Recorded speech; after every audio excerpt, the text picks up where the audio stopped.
다음 토픽은 히든 마르코프 모델이고요. 전통적인 머신러닝에서 아주 중요한 역할을 하는 그런 모델이 됩니다. 그리고 지금도 이 HMM에 근거한 많은 방법론들이 있기 때문에 그 시계열 모델링이나 이런 쪽에서 굉장히 중요한 내용이 되겠습니다. 이런 순서로 진행을 하겠습니다. 먼저 소개를 하고요. 그리고 Discrete Markov Process가 무엇인지 설명을 간략하게 하고, 그 다음에 HMM이 이제 그 다룰 수 있는 그런 문제들이 여러 가지가 있습니다. 그런데 그 중에서도 세 가지의 중요한 문제이죠. Evaluation, Decoding, Learning 이렇게 세 가지를 살펴보도록 하겠습니다. 그리고 나서는 HMM이 이제 여러 군데 사용이 되다 보니까 그 구조가 조금 확장된 그런 사례들이 있습니다. 그런 것들 몇 개 뽑아서 설명을 하고 마무리를 하도록 그렇게 하겠습니다. 자, 어펜딕스의 다이내믹 프로그래밍에 대한 내용, 그리고 위쪽에 여기 프로블럼 3번 러닝의 어떤 그 논의와 연결되어 있는 바움 웰치 알고리즘이라는 것을 넣어놨습니다. 우리가 추후에 이 수업 말미에 이제 expectation maximization을 배울 텐데요. 그것을 학습하고 나면 조금 더 와 닿을 겁니다. 어쨌든 어펜딕스 부분도 필요한 수강생은 꼭 참고해서 진행해 주면 좋을 것 같습니다. 자, 우리 레퍼런스인데요. 이 HMM의 The Reference라고 불리는 그런 논문이 있습니다. 레비너란 분이 89년에 쓰신 그런 튜토리얼 논문인데요. 여기 아래쪽에 보면 알겠지만 2009년에 10,000번 정도 사이테이션이 됐었어요. 그리고 나서 12년 정도가 흘렀는데 이제 약 3만 번 정도의 사이테이션을 보이고 있는 그런 상황이고요.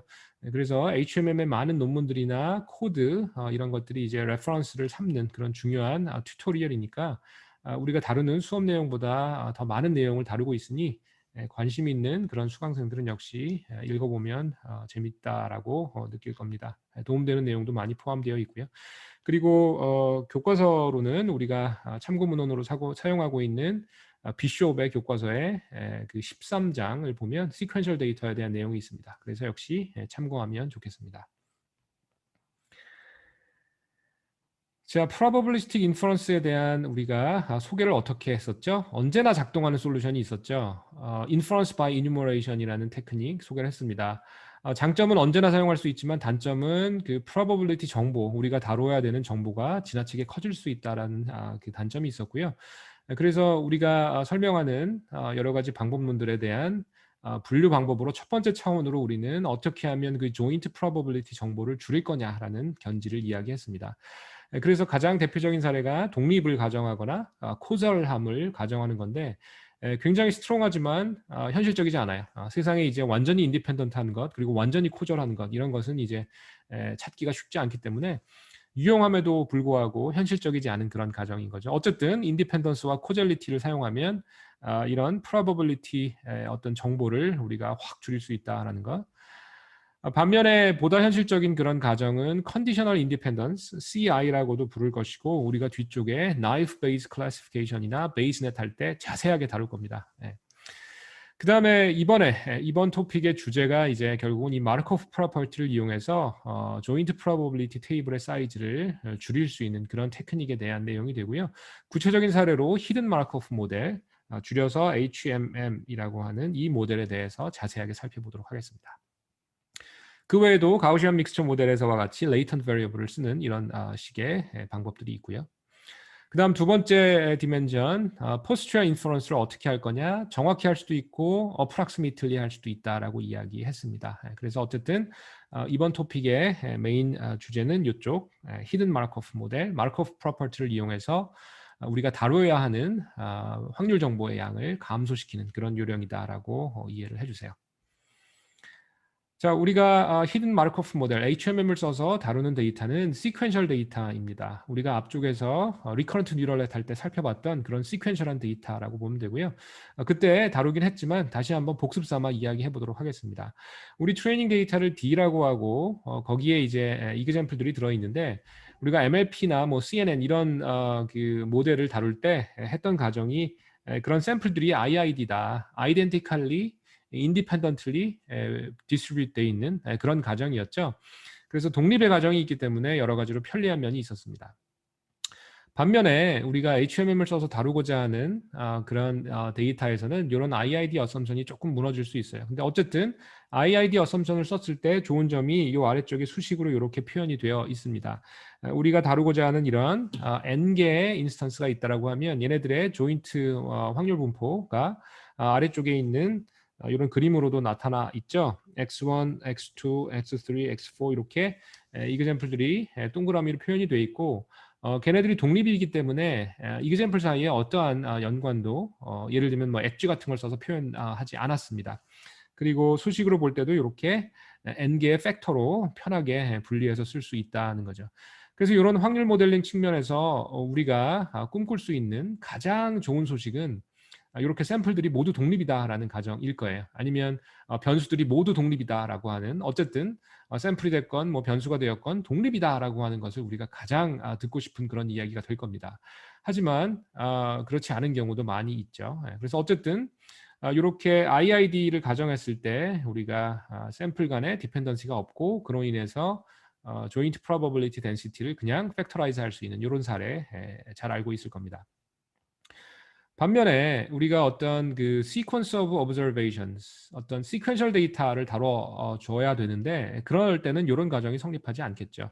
많이 드는 것이 이제 뭐 financial 데이터 같은 거죠. 예를 들면 뭐 오늘의 환율이 1,100원이고 그러면 내일의 환율은 오늘의 환율에서 뭐 살짝 변하겠죠. 정상적인 이제 상황이라고 하면 예를 들면 뭐 내일 1,110원 뭐 이럴 것이고 그다음에 어제 환율이 뭐 오늘과 크게 다르지 않겠죠. 뭐 1,105원 뭐 이런 식으로. 그래서 이렇게 오브저베이션을 연속적으로 하는 경우에 그런 오브저베이션 간의 IID 어썸션일까요? 그게 사실 아닌 경우가 많이 있다라는 거죠.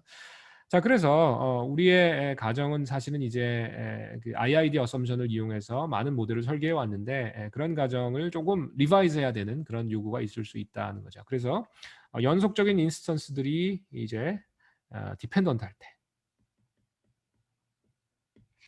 서로 의존성이 있을 때 그때 아까 얘기했던 이 IID 어썸션은 인밸리드하게 된다는 거 알고 있을 거예요.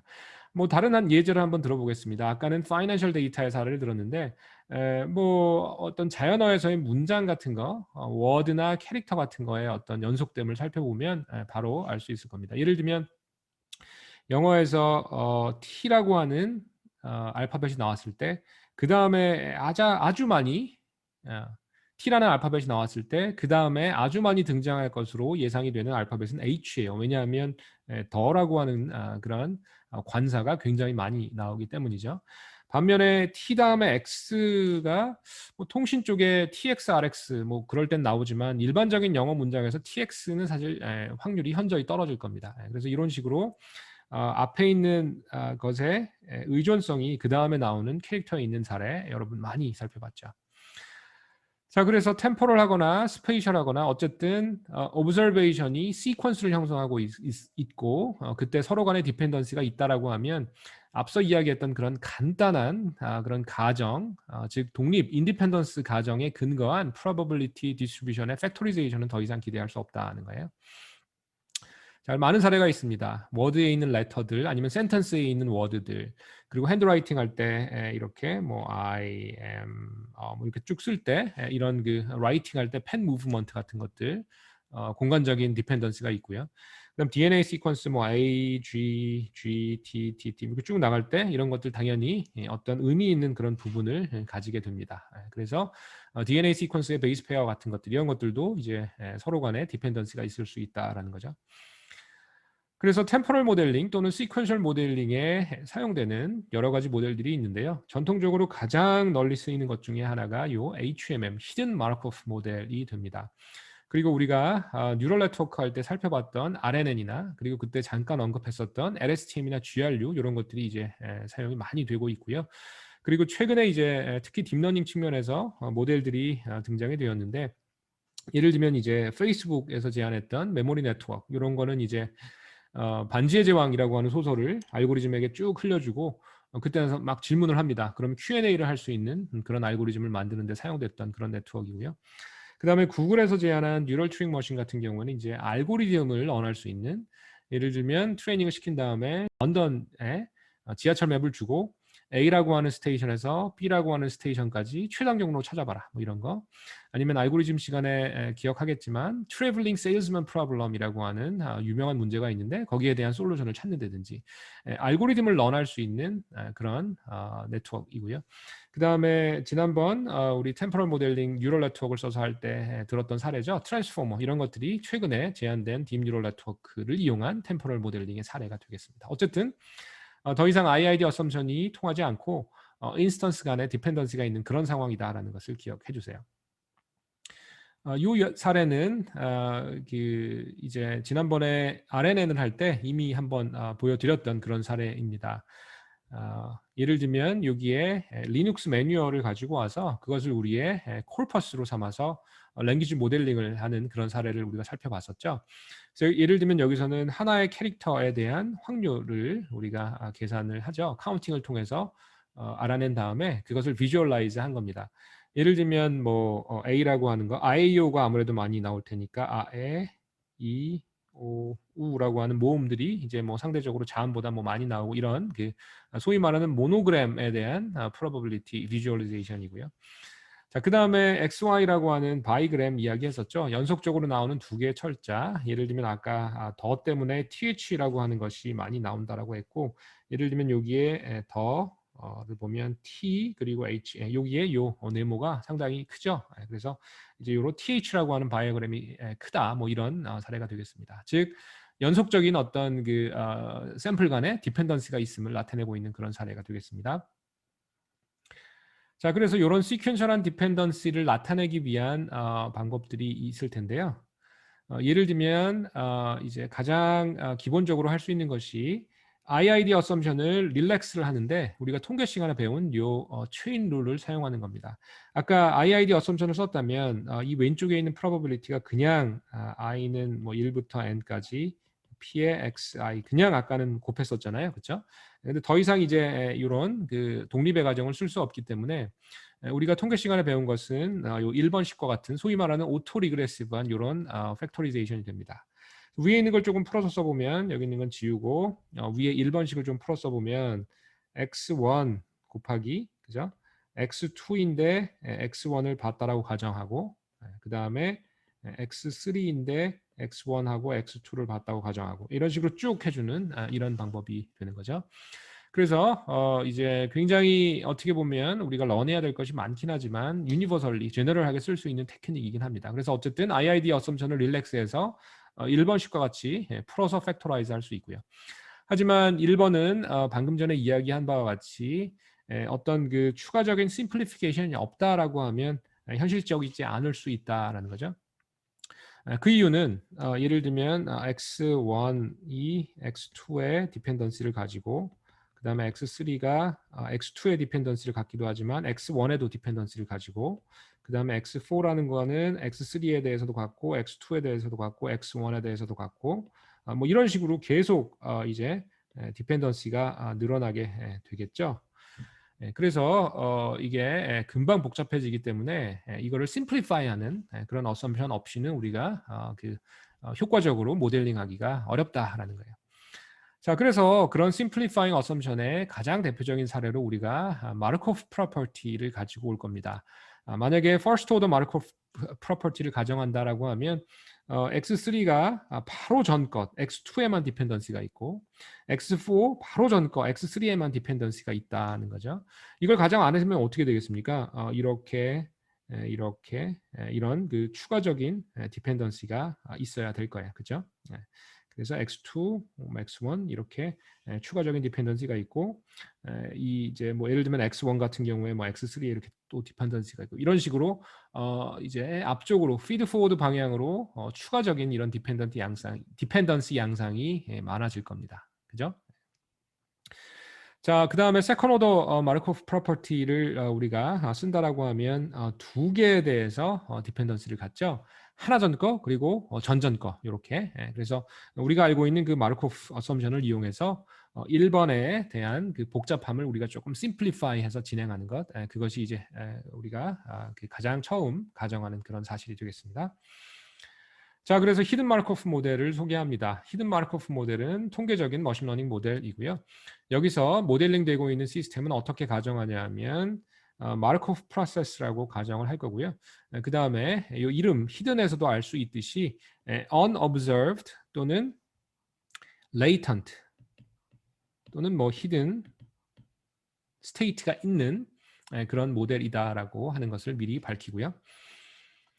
그림을 그려보면 이렇습니다. 아까 앞쪽에 first order 마르코프 프로퍼티를 사용한 게 이런 식이었죠. 이렇게 싱글 체인이 있고 예를 들면 이게 x1, x2, x3, x4, x5 이런 식이었잖아요.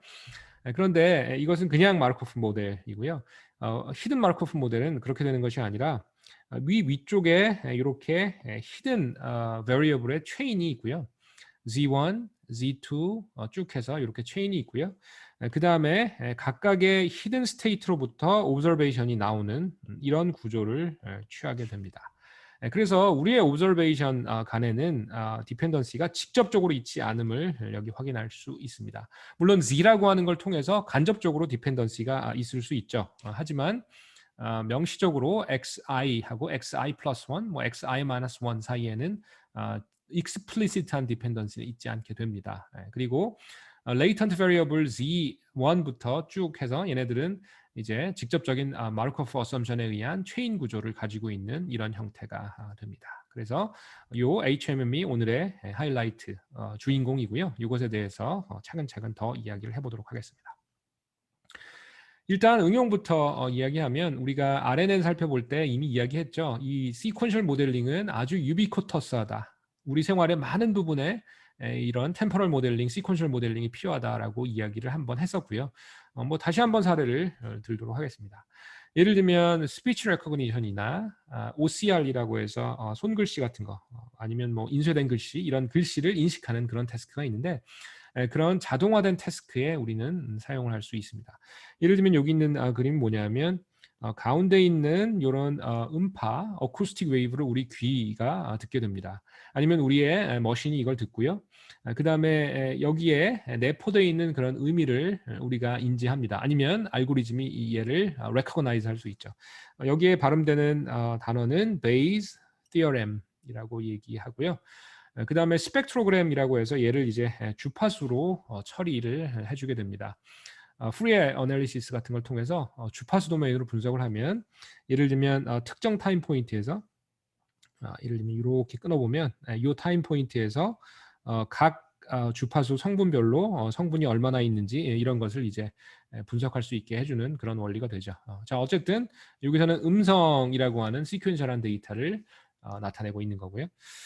그 다음에 Natural Language Processing, 즉 텍스트를 다루는 분야죠. 그래서 영어가 됐건 뭐 일본어가 됐건 중국어가 됐건 뭐 아니면 제일 중요한 우리 한국어가 됐건 이런 Natural Language Processing을 해주기 위한 그런 알고리즘들이 있고요.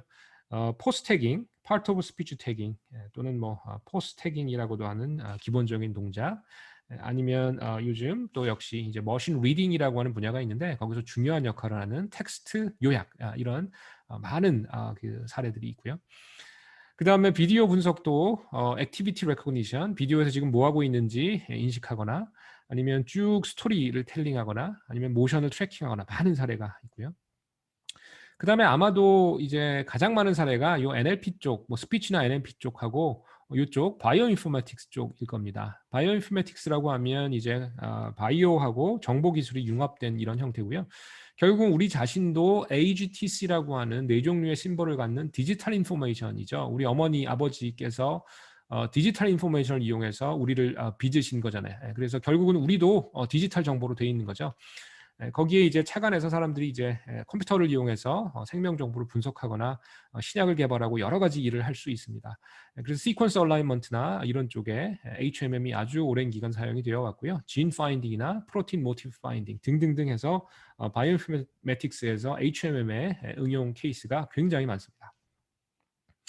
로봇 플래닝이나 뭐 이코노믹스, 파이낸스 여러 가지 템포럴 모델링이 필요한 곳에 이런 그 HMM이 널리 사용되어 왔고요. 실제로 지금 문헌을 보면 여러 가지 디서플린에서 그죠? 뭐 아주 많은 사례들을 우리가 HMM에 대해서 찾을 수가 있습니다. 그래서 여러분 이번 토픽의 주제인 HMM이 아주 유용한 그런 툴이 될 겁니다.